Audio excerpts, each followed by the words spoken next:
สบายดีเด้อสบายดีพี่น้อง FC ทุกคนเนาะมื้อนี้ผมจะพาทุกคนเดินทางไปเที่ยวหลวงพระบางนำกันเนาะและจะพาทุกคนไปเบิ่งว่าบรรยากาศที่หลวงพระบางที่เป็นจังไดเนาะ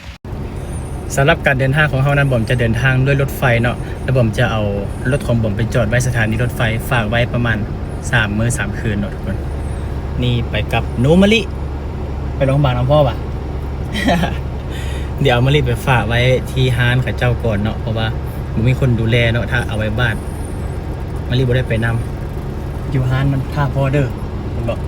3 มื้อเลยว่าจะมาห้ามเด้อเอาคนไปนำไปเดินทางกันทุกคนตอนนี้บอมเดินทางมาฮอดสถานีรถไฟนครหลวงเวียงจันทร์แล้วเด้อทุกคนนี่อยู่ด้านหลังเนาะบอมก็มาฝากรถไว้บ่อนฝากค้างคืน3 คืนเนาะจอดไว้นี่เลยไปเดี๋ยวเราเดินทางเข้าไปสถานีพร้อมๆกันเลยไปเที่ยวหลวงพระบางกันและนี่ก็เป็นสถานีรถไฟนครหลวงเวียงจันทร์นะทุกคนตอนนี้ผมเดินทางมาฮอดแล้วมื้อนี้เป็นวันเสาร์คนจะหลายเนาะอันนี้เป็นบริเวณที่เราฝากรถไว้เป็นโซนนี้เนาะโซนนี้เราจะฝากรถไว้และนี่ก็จะเป็นด้านหน้าเนาะด้านหน้าของสถานีรถไฟ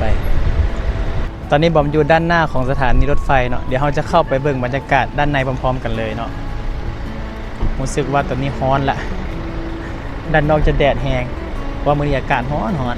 โอเคเดี๋ยวเราเข้าไปเบิ่งบรรยากาศด้านในพร้อมกันเลยทุกคนไปเข้ามาเช็คอินกันเราจะเข้าไปด้านในทุกคน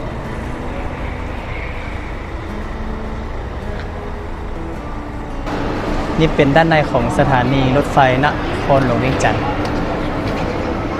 ก็ถือว่ากว้างขวางดีเนาะแล้วก็มีแอร์เย็นๆให้ได้พักผ่อนเดี๋ยวเราไปซอกที่นั่งกันสักก่อนเนาะโอเคไปด้านนี้ดีกว่าตอนนี้รถไฟมาแล้วนู่นด้านหลังตอนนี้ก็นั่งรอท่ารถออกเนาะทุกคนรถจะออกเวลาประมาณ1 โมงปลายเนาะนี่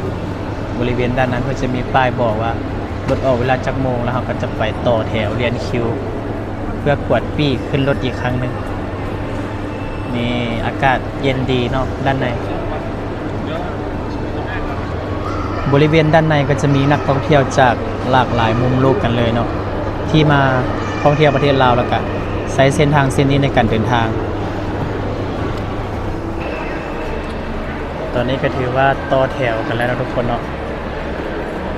ต่อแถวเรียนคิวเพื่อจะกวดปี้แล้วก็ขึ้นรถไฟเนาะนี่เลยบริเวณด้านหน้ามาเดี๋ยวบอมไปต่อแถวก่อน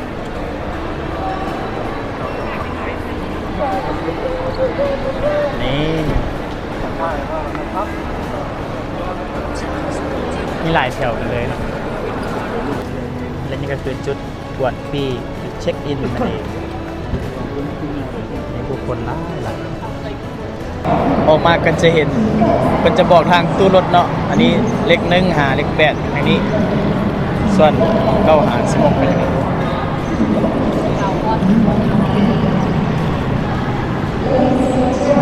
เดี๋ยวจะเดินทางขึ้นรถกันทุกคนนี่เป็นรถไฟลาวเนาะรถไฟลาวจีน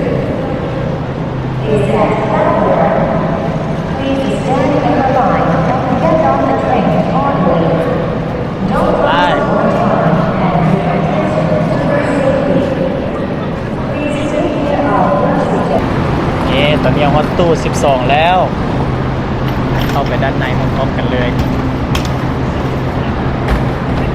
ยาวๆเลยทุกคนเข้ามาด้านในแล้วนี่เป็นบริเวณด้านในของรถไฟสาธุขอให้ถึกบนนั่งหันไปหน้าเลยเด้อเพราะว่าไปแต่ละเที่ยวนี้เจอแต่นั่งกับหลังแล้วทุกคนเนาะตอนนี้บอมอยู่ถึงรถไฟแล้วทุกคน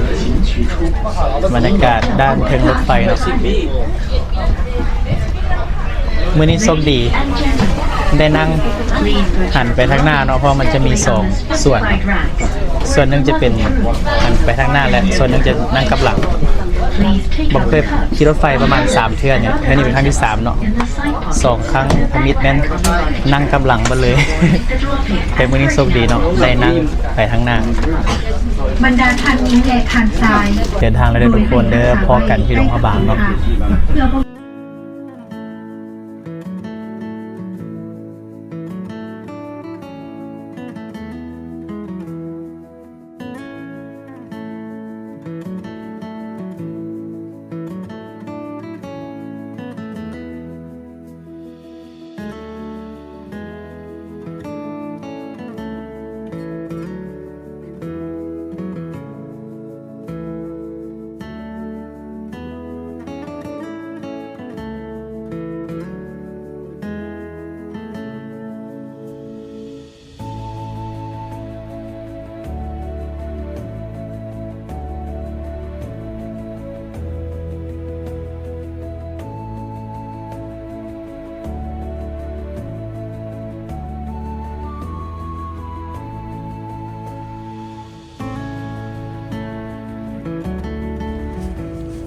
ฮอดแล้วสถานีหลวงพระบาง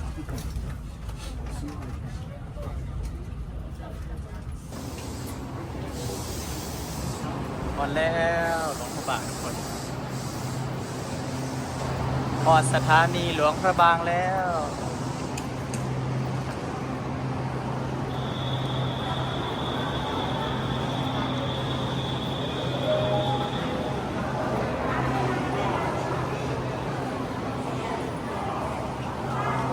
คนหลายเนาะเย้ฮอดหลวงพระบางแล้วทุกคน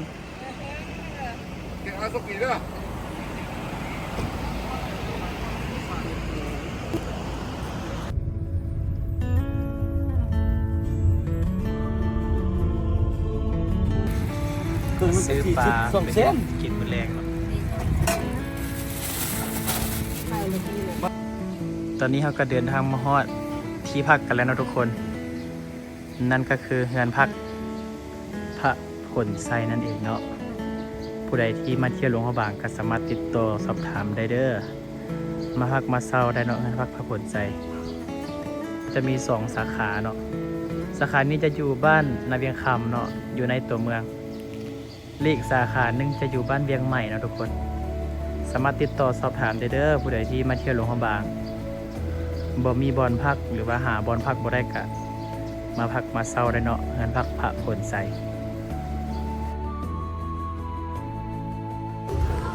มาเด้อกินกาแฟเข้านำกันได้ทุกคนเด้อบรรยากาศยามเช้าที่นครหลวงพระบางข้าวเปียกข้าวเสียบๆมาทุกคนกินกาแฟเข้านำกันยามเช้าเนาะบรรยากาศยามเช้าแซ่บนำกันเด้อมา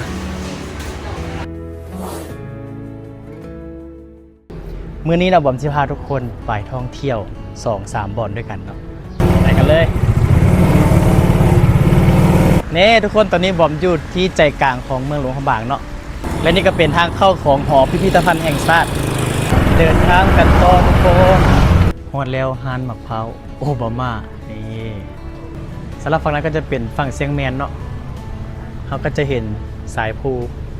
เท้าภูนาง